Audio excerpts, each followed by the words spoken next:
Dakilang Diyos Ama na makapangyarihan sa lahat, ihanda mo po kami, Panginoon, sa oras na ito. Sa pag-aaral po ng iyong salita, maranasan po namin ang iyong banal na presensya, ang karunungan, ang kalawakan ng kaisipan, maging ang bukas na puso, Panginoon. Loobin mo na ang bawat isa sa amin ngayon ang naririto ay bigyan mo, Panginoon, ng isang malaking pagbabago, isang malaking katuparan, Panginoon, sa ninais mo para sa amin. At loobin mo rin, Panginoon, na maarok ng aming kaisipan ang kalaliman kung paano ka, Panginoon, kung paano mo dinala, Panginoon, sa amin ang kaligtasan. Sa pamamagitan po, O Diyos, ng kapangyarihan mo na ipinagkaloob sa amin sa pamamagitan ng iyong banal na Espiritu. Ikaw ang mahayag. Ikaw po ang makita. Ikaw rin ang maitaas at ikaw rin po ang mabigyan po namin ng karangalan. Sa oras pong ito, Panginoon, salamat dahil hindi mo ito, Panginoon, inilihim sa amin. Maraming salamat po. Inahanyayahan po namin, Panginoon, ang iyong banal na Espiritu na siyang patuloy na magpaunawa sa amin. Purihin ka, aming Ama. Purihin ka, aming Panginoong Hesus. Ito po ang aming panalangin sa pangalan ng anak mo, ang aming tagapagligtas, ang aming Panginoong Hesus. Amen. Ang ating pong pag-aaralan ngayon ay ang ika-4 na sinalita ng ating Panginoon habang siya po ay naroon sa krus. Sa mga nakaraang panahon ng aking buhay, ay naging literal ng gawain ang makinig ng 7 huling wika ng ating Panginoong Hesus. At doon rin ay mas naging pamilyar sa akin kung ano ang mga ito. Ngunit, ito para sa akin ay basta salita lamang. Na para bang, okay, yun yung last words ni Jesus. Ganon lamang kababaw para sa akin ang mga ito, at habang paulit-ulit na nangyayari sa ating kinaugalian, ito'y ating unawain at maisabuhay. Taon-taon po tayo ay binibigyan ng pagkakataon upang mapakinggan ang mga salitang ito ng ating Panginoon habang siya po ay naroon sa krus. At taon-taon din, ayon sa ating nakagawian, mula sa ating lumang pananampalataya, ito lamang po yung panahon na ang tao ay nakakaranas ng pagsisisi. Tama po? Nariyan din na ang iba ay nag-aayuno. Sa mga panahong ito lamang sa kanila nagagawa ang mga ganong gawain. At pagkatapos, yun ang pinakamalungkot na bahagi. Babalik na naman sa dating gawain. Sa kabila po ng lahat na ibinibigay na ito sa atin ng Panginoon ng pagkakataon, palagi pa rin natin nagagawa kung ano yung dapat na hindi na natin ginagawa. At patuloy na nangyayari pa rin sa ating buhay yung mga lumang pagkatao natin. Sa aminin man po natin o sa hindi, nangyayari po yun. At ngayon po, ang layunin ng mensaheng ito ay para basagin natin yung nakagawian yun. At nais ko po, nawa pagkatapos ng mga mensaheng ito ay maunawaan ng bawat isa sa atin ang tunay na katotohanan at kahalagahan ng ginawa ni Kristo Jesus doon sa krus. At sa pamamagitan ng mga katotohanan sa kanyang salita ay baguhin ng Diyos ang isipan at puso, maging ang buhay ng bawat isa. Hindi dapat natin ipagwalang bahala. At hindi rin natin dapat pagsawa ang balik-balikan ang katotohanan ng mabuting balita. Katulad ng sinabi ni Pablo sa Romans chapter 1 verse 16. Hindi ko ikinahihiya ang mabuting balita tungkol kay Kristo sapagkat ito ang kapangyarihan ng Diyos sa ikaliligtas ng bawat nananampalataya, unay sa mga Hudyo at gayon din naman sa mga Griego. Hindi po natin dapat ikahiya ang salita ng Diyos, sapagkat ito po ang kapangyarihan ng kaligtasan para sa ating lahat. Kaya po, ihanda natin ang ating sarili sa pakikinig ng mabuting balita ng ating Panginoon. Ito na po yung magandang bahagi. Sisimulan po natin ito sa Matthew 27, verse 46. Sinasabi po doon, "And about the 9th hour, Jesus cried with a loud voice, saying, Eli, Eli, lama sabachthani." That is to say, my God, why hast thou forsaken me? O sa Tagalog po, Diyos ko, bakit mo ako pinabayaan? Atin pong pag-aralan at namnamin ang malalim na kahulugan ng mga talatang ito. Nasa huling 3 oras na nalalabi sa ating Panginoon habang siya'y naririto sa sanlibutan, maraming nangyaring katuparan para sa atin at para sa naunang naisulat na propesiya. At isa na rito ay ang walang kasalanang anak ng Diyos na si Jesus na siyang nagdala ng lahat ng ating kasalanan doon sa krus. Ang mga salitang ito ang naging parte ng paghihirap ng ating Panginoon para sa ating mga kasalanan. At para sa naliligaw na mundo, isa sa mga bahagi ng paghihirap na ito ng ating tagapagligtas ay ang kaisipan na tayo ay pinabayaan. Ngunit, kung maunawaan lang natin ang tunay na kahulugan nito ay lubos nating matatanggap kung ano nga ba ang kanyang pinagdaanang hirap para lamang tayo ay kanyang matubos. Ang buong tema at kadahilanan bakit kailangan pagdaanan at maranasan ng ating Panginoong Hesus ay upang tayo ay maligtas. Hayaan po ninyo na sa pag-aaral natin ng talatang ito ay gamitin natin ang acronym na Jesus Saves. S.A.B.E.S. Tingnan natin ang mga nakapaloob na katotohanan at mga pinagdaanan ni Hesus Kristo upang tayo ay maligtas. Number 1 po. Jesus sacrificially and willingly bore the cross for our sin.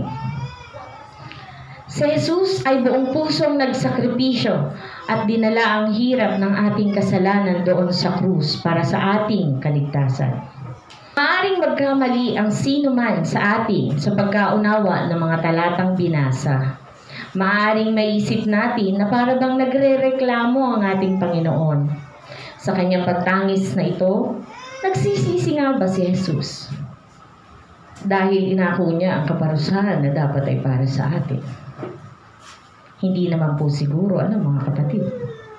Ang pagtangis na ito ay katibayan lamang ng bigat ng kanyang sakripisyo para sa ating kaligtasan. Si Kristo ay pinako sa krus para sa kabayaran ng ating mga kasalanan. Ang lahat po sa atin ay pamilyar na doon sa talatang yun. Na ang kasalanan, ang kamatayan ay kabayaran ng kasalanan.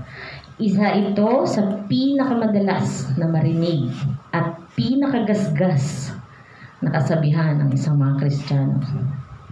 Hindi ko lang po alam kung gaano po ito nagre-rema sa atin. Maging sa akin po. Ngayon ko lamang naunawaan ang higit na ibig sabihin kung ano ang ibig sabihin ng bagay na yun.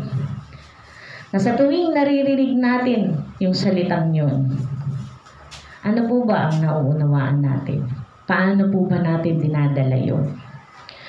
Ngunit, kung hindi man, marahil, ay hindi natin tinatanggap kung ano yung ginawa na kahalagahan at pag-asa na ibinigay sa atin ng ating Panginoon dahil sa ating mga kasalanan. Sa ating panahon na ito, na kung saan madalas nating naririnig ang iba't ibang mensahe patungkol sa pagmamahal sa sarili. Aware naman po tayo kung anong nangyayari ngayon sa panahon natin, di po ba? Halos ang lahat ay nakatuon sa social media. Ano-ano po ba ang meron sa social media? Sa palagay po ninyo, Ano ang nangyayari ngayon kapag nag-post tayo sa social media? Umaasa po tayo na may pupuri sa atin. Umaasa tayo na magugustahan nila tayo doon sa inilagay natin. Or, mas maganda sigurong pakinggan, umaasa tayo na tayo ay tatanggapin nila. Di po ba? At doon, sabi nga, mas binibigyan natin ng diin ang pagmamahal sa ating sarili. At pagtingin sa kahalagahan ng sarili. Masyado na tayong nilalamon ng maling konsepto.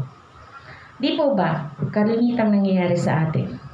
Ito kaya ay magugustuhan ng aking kapwa. Pero doon kasi sa parting yun, wala kasi akong pakialam. Totoo po. Pero, may maganda at masamang maidudulot yung ganong kaisipan. Para sa akin po. Para sa akin wala akong pakialam kahit pa makita nila akong ganito. Dead ba? Para sa akin po, mabuti. Bakit? Malayo ako sa kanila. Hindi ko alam kung anong nangyayari sa paligid ko. Pero, hindi rin pala po mabuti sapagkat sabi nga ng Diyos, kailangan natin abutin sila. Paano ko sila maaabot kung gano'n ang kaisipan ko? Di po ba? Ito ang katotohanan o malungkot na katotohanan ng ating henerasyon na masyadong binibigyan ng diin ang pagmamahal sa sarili. At ito rin ang maraming dahilan para sa atin na para bang binibigyan natin ng masyadong karapatan ang ating sarili para sa maraming bagay. At kung bakit napakarami sa atin ang demanding, dapat meron ako nun. Siya nga meron din nun. Diba? Kung kaya niya, ay kaya ko din yun. Naalala ko tuloy yung sinabi ko nung nakaraang araw. Abay, kung marunong ka magtrabaho, ay di marunong din naman ako. At kung kaya mo yung gawain, ay kaya ko din yung gawain. Di po ba? At dahil dito, nawawala na tayo sa idea o sa dapat na meron tayo. Ano po ba yung dapat na meron tayo? Nawawalan tayo ng pagtanggap sa mga bagay na dapat ay lubos nating ipagpasalamat. Hindi naman po lingid sa inyong kaalaman. Halos ibigay ko na nga po ng patotoo. Bakit sila lang? Bakit kami wala? Ito ang dahilan kung bakit ang mga anak ay hindi nakikita ang pribilehiyo ng pag-aaral, kundi isang karapatan. Magkaiba po yung privilege at magkaiba rin po yung right. Amen. Ano po yung pribilehiyo? Bigyan natin ng konting signap lang. Kumbaga, binigyan siya ng chance. Pagkakataon. Unlike dun sa right, na kahit ano mangyari, kailangan gawin mo yun. Bakit? Karapatan ko yun. Magkaiba po siya, di ba? Kung bakit ang isang magulang ay nag-i-expect ng respeto kahit hindi naman niya o kahit hindi naman siya nagiging mabuting ehemplo. Napaisip po talaga ako nung ito'y pinag-aaralan ko. Ako ba yung mabuting ehemplo sa mga anak ko? Meron pong kalahating banda na nagsasabi, ikaw ang nagpapakita sa kanila kung ano ang dapat nilang gayahin. Ito ang dahilan kung bakit ang pagmamahal ay patungkol na sa kung ano ang makukuha kaysa kung ano ang kaya mong ibigay. At ito rin ang dahilan kung bakit tuwing titingnan natin ang krus ni Kristo ay mas naiisip natin ang kahalagahan kaysa sa katotohanan na tayo ay makasalanan.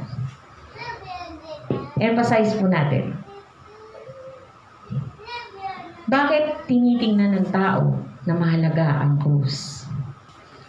Kasi dahil kaligtasan. Pero nawawala po yung katotohanan na dahil tayo ay makasalanan, kaya merong krus. Di po ba? Tinitingnan lang natin yan na, ay wow, may krus. Salamat, may krus. Bakit? Bakit nagkaroon ng krus? Kasi tayo nga po ay makasalanan at si Kristo ang napako doon dahil hindi natin kayang iligtas ang ating mga sarili. Dahil hindi tayo karapat-dapat at dahil tayong lahat ay makasalanan. higit pa sa anumang bagay na iniisip natin na dapat ay meron tayo, isang bagay lamang ang hindi natin dapat o hindi natin deserve. Ano yun? Yung parusa ng Diyos? Bakit? Deserve ba natin yung parusa ng Diyos? Deserve natin yun. Hindi si Jesus ang dapat na meron nun at nagdanas noon. Ito ang katotohanan kung bakit si Jesus ay nagsakripisyo. Kung bakit mahalaga ang ginawa niyang yun doon sa krus. Kung bakit dapat nating maunawaan na ito ang tunay na kahalagahan ng krus. Na tayo ay makasalanan. Palalimin pa po natin yung ating pag-aaral. Sila sabi sa number 2, Jesus atoned us by taking the punishment on our behalf. Si Jesus ang nagbayad at tumanggap ng parusa na dapat ay para sa atin. Kinuha nga ng Panginoong Jesus ang parusa para sa ating mga kasalanan at dinala doon sa krus. Ang kabigatang ito ng kasalanan ang nakapagparamdam ng buong buo sa ating Panginoon na siya ay hiwalay sa kanyang Ama. Minsan sinabi ni Charles Spurgeon, He suffered spiritual agony, surpassing all expression. Sinasabi po doon, pinagdusahan niya ang mas malalim na espiritual na pagdurusa upang malampasan po ang lahat ng ating mararamdaman. Na nagdulot o nagbunga upang maramdaman niya na siya ay hiwalay sa presensya ng Panginoong Diyos. Ito po ay isang pinakamalalim na lagim. Bakit? Ngunit, ito rin naman po ang nakapagbigay sa atin ng mas malalim na pagkaunawa kung ano po ang totoong paghihirap, kung ano ang totoong pagdurusa. Oo, nakakaranas tayo na tayo ay nahihiwalay sa Diyos, pero hindi katulad ng nararanasan niya. Na totoong o buong buo na hindi niya maranasan yung pagmamahal ng Diyos sa mga oras na yun. Sino nga ba ang makakasukat kung gaano kalalim yung hirap na yun? Noong unang panahon po ng aking buhay, hindi po ako lumaki sa totoong magulang po.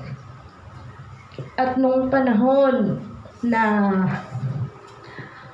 maunawaan ko yung mga bagay na bakit ako dinala dito sa lugar na ito? Bakit ako pinaampon? Bakit kailangan kong maranasan na sa murang edad kailangan kong gumawa ng mga mahihirap na gawain sa bahay na hindi ko literal na nakikita na ginagawa ng mga bata. Isa po yun sa nagbibigay sa akin lagi ng katanungan. Bakit ako? Bakit ganito ang ginawa sa akin? Di ba ako mahal? Di ba nila ako tanggap? Nang maramdaman ko po yung bagay na yun at nararanasan ko yung parang pagpapahirap sa akin na sa murang isipan nakikita ko yung bagay na yun. Tinitingnan ko po yung aking sarili. Hindi ko deserve itong mga bagay na ito. Bakit? Kung siguro ako'y nasa totoong magulang ko, hindi ko mararanasan itong hirap na ito. At hindi ko po yun makita nung unang panahon. Palagi ko pong ipinaglalaban yung sarili ko na dapat maranasan ko rin yung ginhawa. Although, Kung iisipin, maginhawa naman po yung buhay namin. Hindi kami nagdaraho. Pero para po ang pakiramdam ko noong mga panahon na yun. Hindi ako malaya, katulad ng mga bata ngayon na nagagawa nila yung mga gusto nila. Samantalang ako, kailangan ko magtrabaho. Kasi yun daw ay kailangan kong gawin. Palagi kong ikinukumpara ang iba sa aking sarili. Bakit sila meron nun? Bakit ako wala? Bakit ako wala nun? Bakit sila meron? Nakakalungkot pong isipin na yung mga bagay na yon ay ipinapakita sa akin sa murang kaisipan. At katulad po ng mga tao sa panahon ngayon, kung paano tayo nagre-react sa kawalang hustisya o para sa pantay-pantay na dapat kung meron siya, meron din dapat tayo. Marami tayong naririnig, marami tayong nababasa tungkol sa mga tao na humihingi ng pantay-pantay na pagtingin. At alam po nating lahat ang kahalagahan o ang importansya ng patas na paghusga. Ngunit bakit marami pa din ang hindi apektado o makita man lang ang bigat ng katotohanan na ang ating Panginoong Hesus ay hinatulan ang isang banal ng Diyos?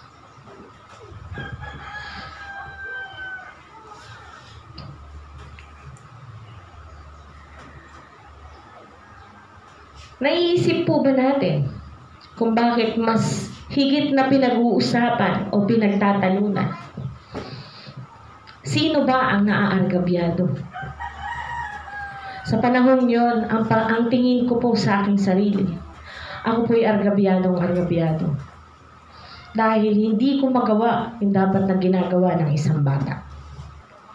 At sa murang kaisipan na yon, nakita ko po, tinitingnan ko na kaagad yung kaisipan ng tao na kailangan ay pantay-pantay ang ginagawa ng bawat isa. Kung sa politika natin titingnan, sino nga ba ang nargabyado? Ang Marcos ba? O ang Aquino? Bakit mas interesado pa sila sa mga ganong usapin? Isa na po ako dun.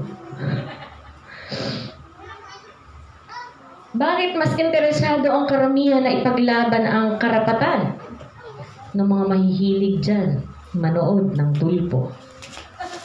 Interesado tayo sa mga ganong bagay na ay kailangan maparusahan yun kasi ganun ang ginawa niya. Na kapag tayo nanonood ng palabas na yun, para bang tayo'y nakikisimpatya dun sa naaapi. At bakit mas apektado pa tayo sa mga nalalaman natin, uy, naghiwalay na si ano. Uy, hindi na sila. Bakit? Anong nangyari? Masigit po natin binibigyan ng kahalagahan ng mga bagay na yun. Kaysa yung katotohanan na napakaraming tao ang magpahanggang ngayon ay hiwalay pa rin sa Diyos. Dahil sa kasalanan ng mundo, at dahil hindi pa din tunay na nauunawaan ang ginawa ni Kristo para sa akin at sa iyo. Hindi ko po hinuhusgahan ang kahit na sino, lalo na sa ating lahat na naririto ngayon. Mga kapatid ko, kailan po natin huling pinagbulag-bulayan ang salitang ito? Yung pagsasakripisyo ng ating Panginoon doon sa krus. Nakatulad ng sinabi ni Propeta Isaías, siya ay nasugatan ng dahil sa mga paglabag natin. Siya ay binugbog ng dahil sa mga kasamaan natin. At siya rin po ay kinastigo para maranasan natin ang kapayapaan. At sa pamamagitan ng kanyang mga sugat, tayo ay gumaling. Doon ay nabayubay na para bang siya ang makasalanan. at pinarusahan kahit wala namang ginagawang kahit na isa mang masama. Siya ay pinarusahan at nagbayad ng parusa na tayo naman ang gumawa. Gaano po kadalas natin binibigyan ng oras na pagbulay-bulayan kung ano po ang halaga ng ibinigay ng ating Panginoon upang tayo ay iligtas. Sa oras po ito mga kapatid, inaanyayahan ko po kayo. Mag-meditate po tayo kahit 1 minuto lang o 2 minuto.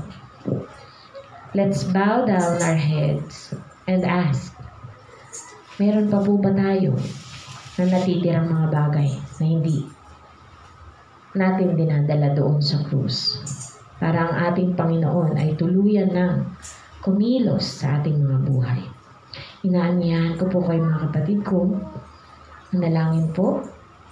Panginoon, marami po kaming nagiging kaisipan na hindi tama. Marami po kaming nagagawa na sa akala po namin ay yun ang tama. Ngunit ito po pala, Panginoon, ay mali. Na isa sa mga naging dahilan upang ikaw po, Panginoon, ay mapako doon sa krus. Ngunit salamat po, Panginoon, sapagkat hindi mo po yun, Panginoon, inilihim sa amin, bagkus ay inihahayag mo po sa amin, Panginoon, ang lahat ng kabutihan na yun na ginawa mo. Salamat po sa iyo, Panginoon, at patuloy ka po namin, O Diyos, na inaanyayahan sa aming buhay. Kumilos ka, magpakahayag ka, Panginoon. Ikaw ang makita, hindi po ang aming mga sarili. Ito po ang aming panalangin sa pangalan ng Panginoong Hesus. Amen. At dumako naman po tayo sa 3. Sinasabi po doon, Jesus validates His true value as King. Pinatunayan ni Jesus ang tunay na halaga niya bilang isang hari.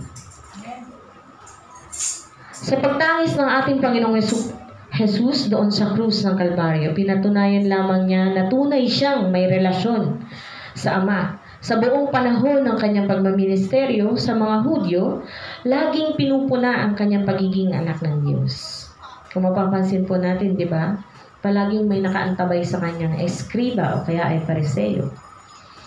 At laging pinupuna ang kanyang pagiging anak ng Diyos, ang kanyang pagiging Misaya, at ang kanyang pagiging hari ng mga hari. Hindi dinala ng ating Panginoong Hesus ang katulad na kaharian na meron si David at ang Haring Solomon. Hindi rin niya ipinagwalang bahala kung ano yung mga panuntunang Romano ng mga panahon yon sa pamamagitan ng dahas. Bagkus, binigyan niya ng panuntunan at paghahari ang ating mga puso, ang ating mga buhay. At binigyan niya rin ng mas malawak na pagkaunawa tayong mga tao. Ang ating Panginoong Hesus ay hari. At alam naman natin na ang kanyang kaharian ay hindi sa sanlibutan ito. Amen. Naparito siya upang dalahin ang katotohanan at ang mga nakikinig sa kanya at sa kanyang mga sinasabi. Sabi po doon sa Ephesians 1:20-22, ang muling bumuhay kay Kristo at nagupo sa kanya sa kanan ng Diyos sa kalangitan. Kaya't nasa ilalim ng kapangyarihan ni Kristo ang lahat ng paghahari sa kapamahalaan, kapangyarihan, at pamunuan sa kalangitan. Higit na dakila ang kanyang pangalan kaysa sa lahat, hindi lamang sa panahong ito, kundi maging sa darating. Ipinailalim ng Diyos sa paa ni Kristo ang lahat ng bagay at ginawa siyang ulo ng lahat ng bagay para sa iglesia. Maliwanag po na sinasabi doon, tanging si Jesus lamang ang binigyan ng kapamahalaan at kapangyarihan sa lahat ng bagay na meron dito sa lupa. Ganon din po sa ating mga buhay. Ang pangalan lamang niya, ang tanging pangalan na binigyan ng Diyos ng kapangyarihan para sa atin. Hindi lamang siya basta hari, kundi hari ng mga hari. Binigyan ng otoridad at kapamahalaan sa lahat ng bagay. Kung naunawaan lamang sana natin ang pagiging hari ng ating Panginoon, ay ititigil na natin ang paglilingkod sa ating sarili. At ibibigay na natin sa Diyos ang kapamahalaan para sa ating buhay. Nakakalungkot pong isipin na napakarami ang nagsasabi na naniniwala sila kay Kristo. Alam nila na si Jesus ay Diyos. Mga taong nagsasabing sila ay Kristiyano. Ngunit hindi naman talaga isinusuko ang kanilang buhay sa Panginoon, sapagkat sila pa rin na naghahari sa kanilang mga buhay at sinusunod ang kanilang mga layaw. Ang isang Kristiyano ay nakakaunawa na siya ay hindi isang hari, kundi isang tagapaglingkod lamang. Ang totoong Kristiyano ay katulad ng isang kawal. Kawal na hindi naglalagay ng kanyang sarili para lamang sa kanyang sariling kapakanan, kundi isang kawal na naglalaan ng kanyang sarili para sa iba. Sapagkat ang layunin niya ay upang maparangalan at mabagyan ang kanyang hari ng kagalakan. Ang totoong kawal ay sangkap. Ano-ano po ba yung kasangkapan na yun? Nakikita po natin yun sa Ephesians 6:13. At ang totoong kawal ay handang mamatay para sa kanyang Panginoon, sapagkat alam niya sa kanyang sarili na natagpuan na niya ang totoong buhay. At makikita natin yun sa Matthew 16:25. Dumako po tayo sa pang-apat at pinakapanghuli. Ang sabi po doon, Jesus ensured and secured the proclamation of the truth and the cross. Sinigurado po niya at sigurado siya sa kapahayagan ng katotohanan doon sa krus. Ang katotohanan ito ay hindi dapat pababawin, itago at ipagkait. Iyan ang dahilan kung bakit noong ipinako si Jesus sa krus, ay nakita at nabasa ng maraming tao ang pagiging hari ni Kristo. Sapagkat alam naman po natin kung anong ginawa ni Pilato noong mga panahon na yun. Nagsulat siya, nakalagay sa ulunan ng ating Panginoon. Ano po ang nakalagay doon? Jesus ng Nazaret, hari ng mga Hudyo. Nakita at nabasa ng lahat na si Jesus ay hari at narinig ng lahat ang pagtangis ng ating Panginoon sa kanyang amang nasa langit. Noong panahon na si Jesus ay nakapako sa krus, ramdam niya ang hirap, hindi lamang ng katawan, kundi lalong higit ang kanyang espiritu. Balik tanawin po natin yung mga bagay na yun. Ako po sa sarili ko, nakikita ko talaga. Para bang konting hirap na nararanasan ko, nakakapagreklamo agad ako. Ba't naman ganito yung nararanasan ko? Ang hirap naman.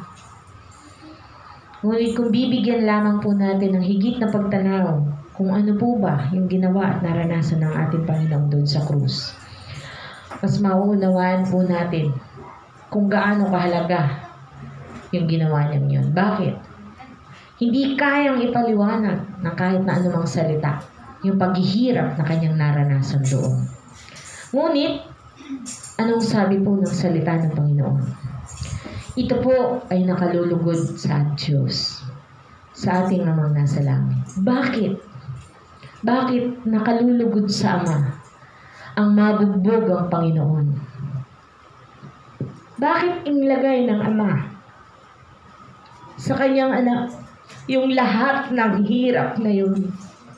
Bakit po, mga kapatid? Mas nalugod siya nung makita niya na yung anak niya yung nagdaranas ng bagay na yun. Doon ko po naunawaan yung ibig sabihin ng John 3:16. Sapagkat mahal na mahal tayo ng Diyos, Ayaw niya na tayo ang magdanas ng lahat ng parusang yun. Kaya mas minabuti niya na yung kanyang anak ang magdanas nun. Isipin na lang po natin, gaano tayo minamahal ng Diyos.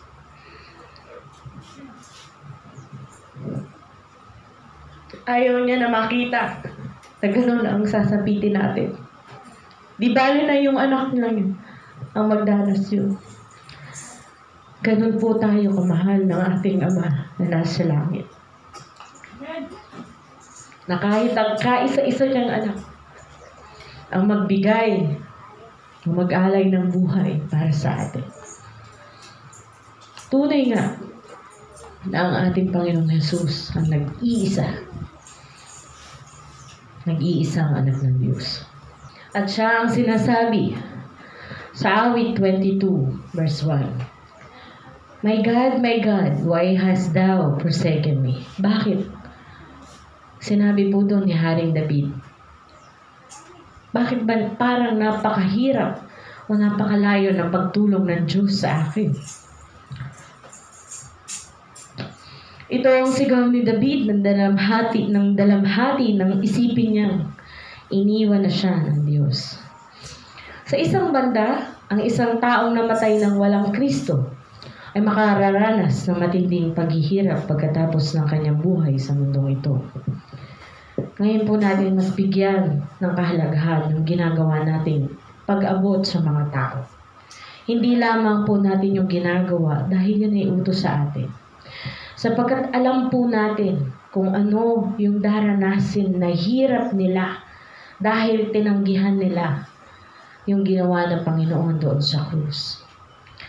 Ang katotohanan po natatama ang parusang yon ng buong lakas para sa kanila. Ang walang hanggang pagkahiwalay sa Diyos. At ang gayong tao, mga taong hindi tumanggap o ayaw makinig ng salita ng Diyos, ay mapaparusahan doon sa impyerno. Ngayon po natin higit na tingnan kung gaano yung kahalaga, yung ginagawa natin na nais ng Panginoon na itong buhay na ito na ipinagkaloob sa atin. Binigyan niya tayo ng kalayaan para magawa yung mga bagay na yun. Kung siya ay nagkaroon lamang ng ilang panahon para magawa yung bagay na yun, ay sapat na para yun po ay ating sundin.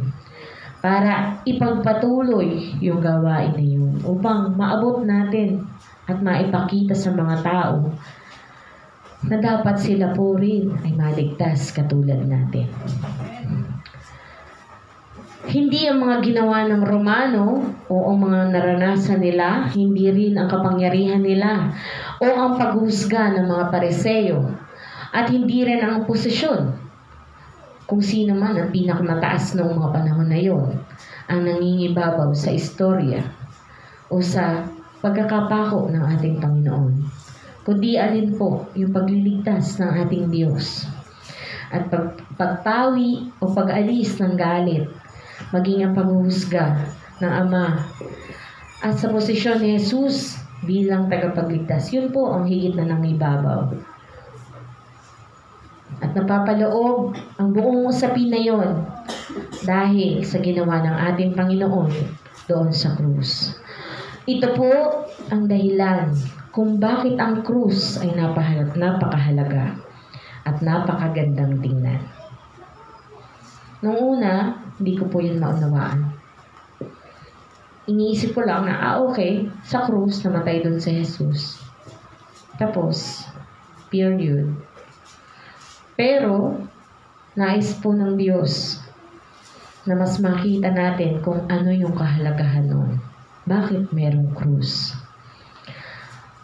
At ito rin naman po ang higit nating pakanaisin, mga kapatid. Naisin po natin kung ano po yung ninanais ng Diyos para sa atin. Hingin po natin sa Kanya yung paggabay na sana loobin niya sa biyaya niya at sa habag niya. Makamtan natin kung ano yung ninanais niya para sa atin. Magagawa lang po natin yun, mga kapatid, kung nauunawaan lang natin ng lubos yung ginawa ng ating Panginoon doon sa krus. Balik tanaw po tayo. Ano-ano po ba yung mga ginawa ng ating Panginoon doon sa krus?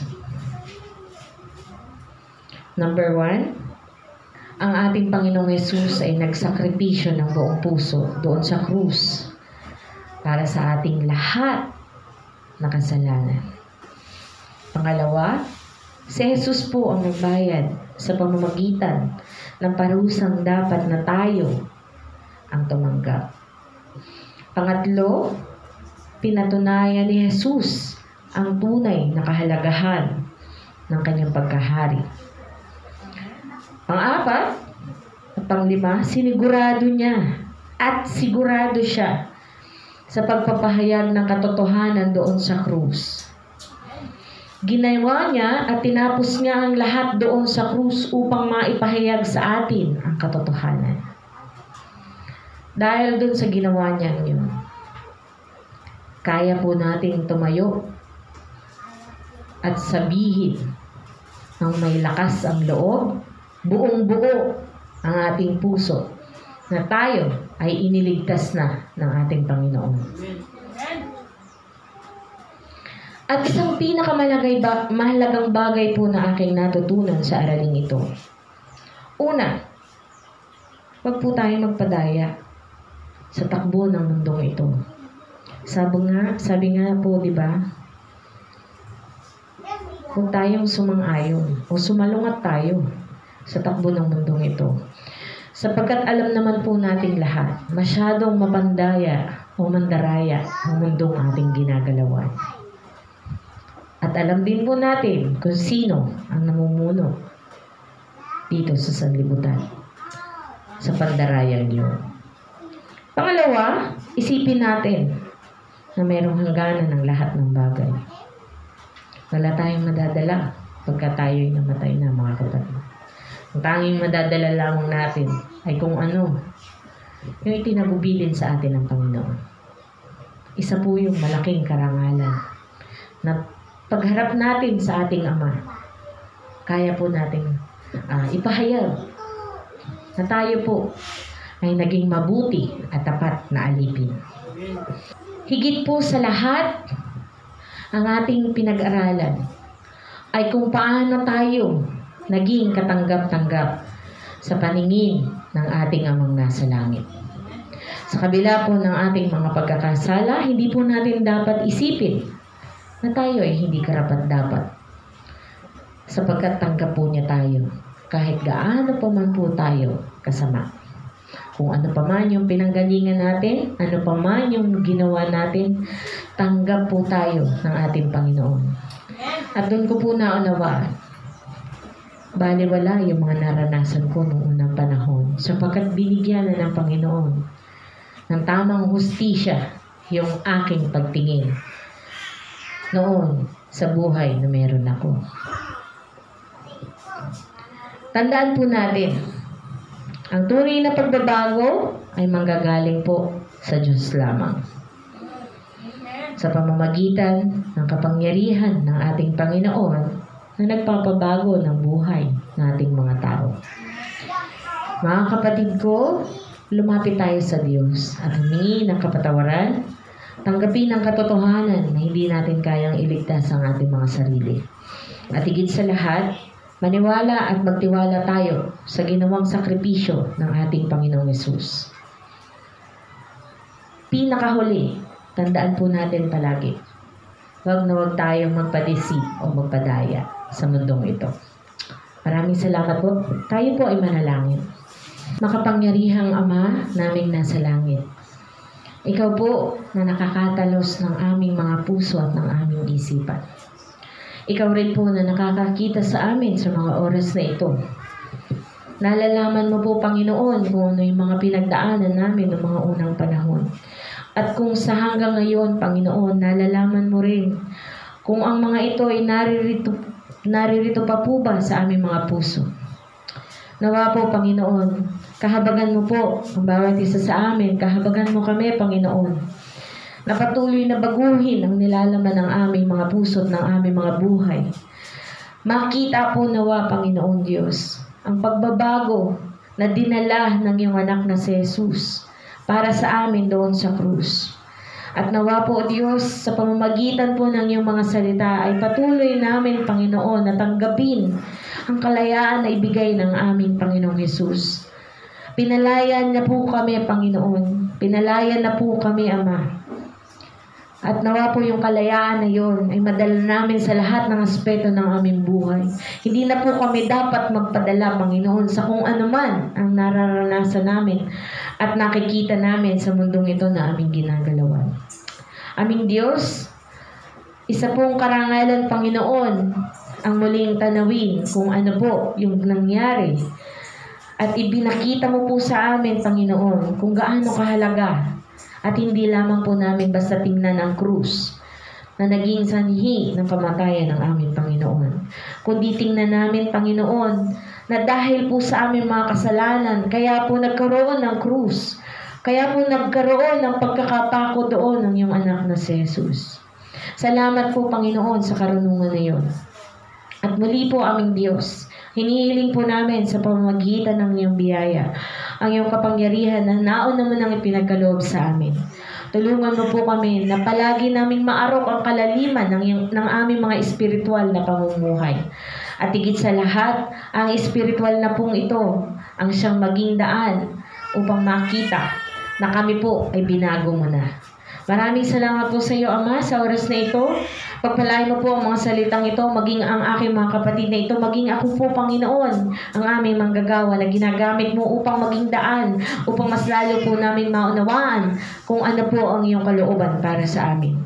Maraming salamat po, Panginoon, sa oras na ito. Patuloy ka namin, Panginoong, itinataas. Patuloy ka po namin pinararangalan, O Diyos, sa pamamagitan ng aming mga buhay. Hinihiling po namin, Panginoon, ang higit na katagumpayan, O Diyos, ng aming mga buhay, sapagkat Ikaw po, Panginoon, ay nagtagumpay na. At Ikaw ang aming hari. Ikaw ang aming Panginoon. Ikaw ang aming tagapagligtas.